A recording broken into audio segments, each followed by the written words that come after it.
Okay friends, तो आज આપણે રજિસ્ટર શીખવા જઈ રહ્યા છે। રજિસ્ટર એ ડિજિટલ ઇલેક્ટ્રોનિક્સમાં સિક્વન્શિયલ સર્કિટનું જે ચેપ્ટર છે એનો એક પાર્ટ છે। સિક્વન્શિયલ સર્કિટ એટલે એવી સર્કિટ કે જેમાં ઇનપુટ અને ફીડબેક બંને થઈ અને આઉટપુટની અંદર રિઝલ્ટ આપે છે। તો સિક્વન્શિયલ સર્કિટના ત્રણ પાર્ટ છે, ફ્લિપ ફ્લોપ, રજિસ્ટર અને કાઉન્ટર। ફ્લિપ ફ્લોપ ની અંદર જેકે ડી ટી ફ્લિપ ફ્લોપ આવે છે, જે બધા જ ફ્લિપ ફ્લોપની અંદર સૌથી ઇમ્પોર્ટન્ટ છે। રજિસ્ટર શીખવા માટે પણ તમારે ફ્લિપ ફ્લોપનું નોલેજ હોવું આવશ્યક છે। તો પહેલાં આપણે બેઝિક ફ્લિપ ફ્લોપ જે છે, જે તમે રજિસ્ટરની અંદર યુઝ કરવાના છો, એના વિશે થોડી માહિતી લઈશું। રજિસ્ટર બેઝિકલી બીટ સ્ટોર કરવા માટે થાય છે।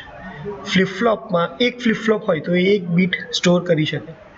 એવી રીતે જો મારે નંબર ઓફ બીટ સ્ટોર કરવા હોય કોઈ જગ્યાએ, તો એના માટે રજિસ્ટરનો યુઝ કરીશ। જેટલા બીટ સ્ટોર કરવા હોય એટલા રજિસ્ટર એટલે કે એટલા ફ્લિપ ફ્લોપ મારે યુઝ કરવા પડશે। રજિસ્ટરની અંદર તમે ડેટાને ટ્રાન્સફર પણ કરી શકો છો। ડેટા એટલે કે રજિસ્ટરમાં ડેટાનો મતલબ થશે 1010। તો રજિસ્ટર બેઝિકલી ડેટા સ્ટોર કરવા માટે અથવા તો ડેટા મૂવ કરવા માટે, રજિસ્ટરની અંદર જ ડેટા મૂવ કરવા માટે યુઝ થાય છે। બેઝિકલી રજિસ્ટર શીખતા પહેલાં આપણે જોઈશું ફ્લિપ ફ્લોપનું બેઝિક। તો જેકે અને ડી ફ્લિપ ફ્લોપ, આ બે ફ્લિપ ફ્લોપ જો તમને ખબર હોય તો રજિસ્ટર સમજવું બહુ જ ઇઝી થઈ જાય છે। જેકે ફ્લિપ ફ્લોપની અંદર જે અને કે બે ઇનપુટ છે, ક્લોક છે, અહીંયા ટ્રાયેંગલ આપ્યો છે, મતલબ કે નેગેટિવ એજ ટ્રિગર બબલ છે। આ નેગેટિવ એજ જેકે ફ્લિપ ફ્લોપ છે, જેમાં જે અને કે ઇનપુટ આપીએ ત્યારે આપણને ક્યુ અને ક્યુ બાર આઉટપુટ મળે છે।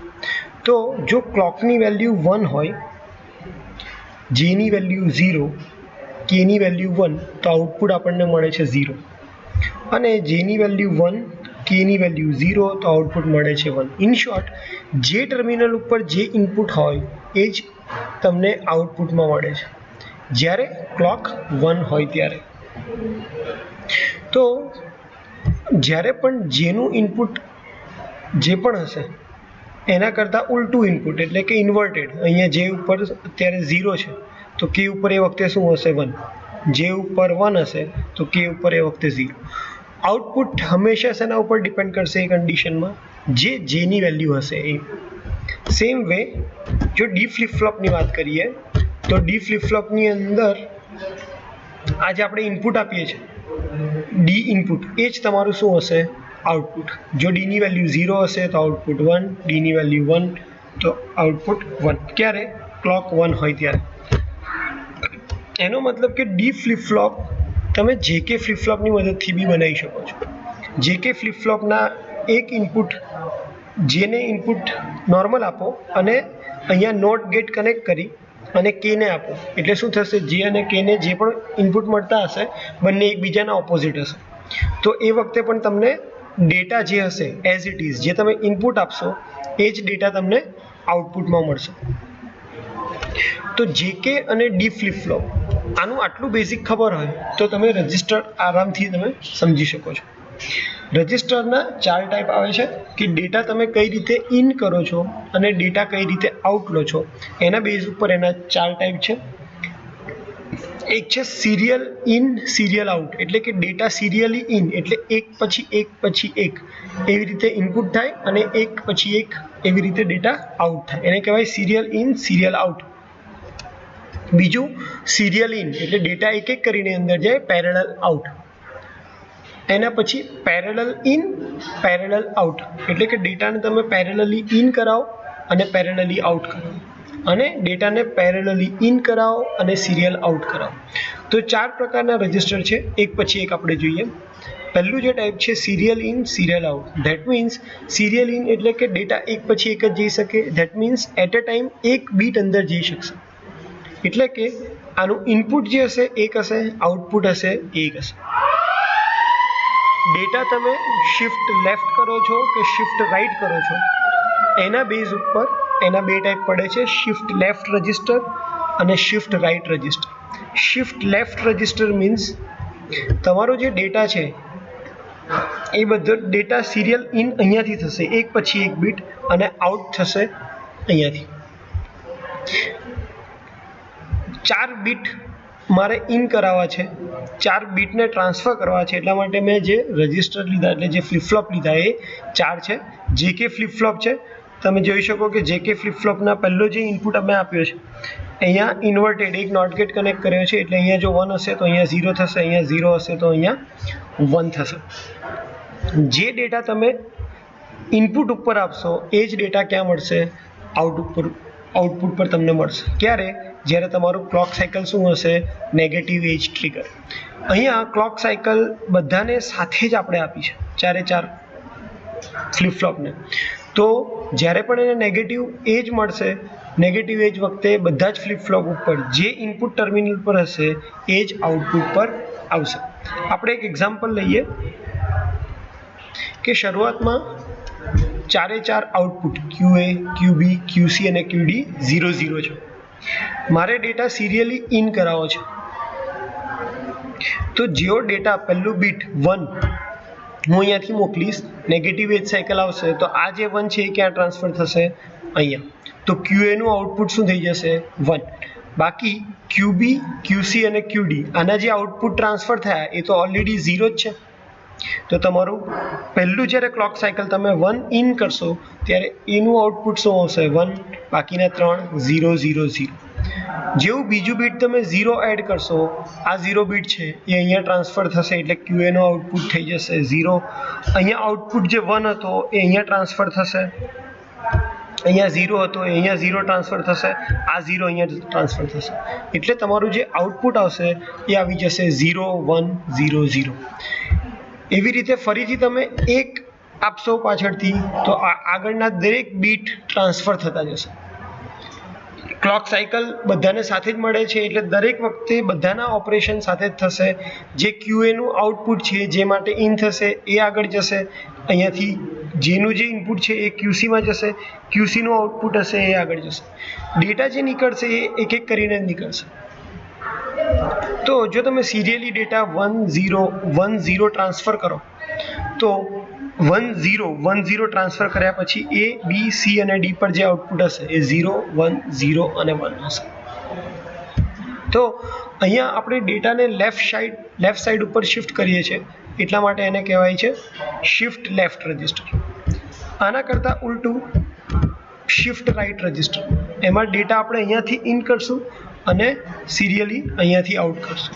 આમાં પણ પ્રોસિજર સેમ જ છે. ક્લોક પલ્સ છે, જે અને કે ને ઇનપુટ આપેલા છે. જો અહીંયા 1 હશે તો એ 1 ટ્રાન્સફર થશે અહીંયા, એ વખતે અહીંયા 0 હશે એ ટ્રાન્સફર થશે અહીંયા 0 હશે તો એ ટ્રાન્સફર થશે અહીંયા, આ જે 0 હશે એ ટ્રાન્સફર થશે. તો એક પછી એક બીટ ટ્રાન્સફર થયા કરશે. તો શિફ્ટ રાઈટ રજિસ્ટરની અંદર શિફ્ટ રાઈટ રજિસ્ટર અને શિફ્ટ લેફ્ટ રજિસ્ટરનો યુઝ ડેટાને મૂવ કરાવવા માટે, લેફ્ટ સાઈડ ઉપર મૂવ કરાવવા માટે અથવા તો રાઈટ સાઈડ ઉપર મૂવ કરાવવા માટે થાય છે. પણ બધી જ પ્રોસેસમાં મેઇન કામ જે છે એ એક જ છે કે જ્યારે ક્લોક ઇમ્પલ્સ આવશે ત્યારે જે ઉપર જે વેલ્યુ હશે એ જ આગળ ટ્રાન્સફર થશે.